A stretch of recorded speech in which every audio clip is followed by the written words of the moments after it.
ఇది అమెరికాలోని wall street కాదు. బాంబేలోని దలాల్ స్ట్రీట్. ఇది చాలా పెద్ద సుత్తి బజార్. ఇక్కడ ఒక బేరు కింద పడేసినా, బుల్లు పైకి లేపినా, దెబ్బ తగిలినప్పుడు ఎవ్వడైనా కింద పడి తీరాల్సిందే.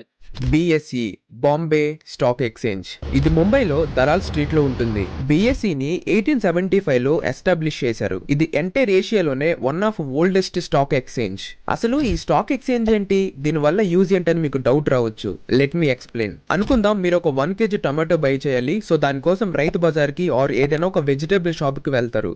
అలాగే మీరు షేర్స్ ని బై చేయాలన్నా సెల్ చేయాలన్నా ఈ స్టాక్ ఎక్స్చేంజ్ లోనే చేయాలి. కంపెనీస్ ఫస్ట్ ఈ స్టాక్ ఎక్స్చేంజ్ కి వచ్చి లిస్ట్ అయితే దెన్ మనం బై అండ్ సెల్ చేయొచ్చు. అయితే ఇప్పుడు మనం ఈ స్టాక్స్ బై చేయాలంటే ముంబై వెళ్లి దలాల్ స్ట్రీట్ కి వెళ్లాల్సిన అవసరం లేదు.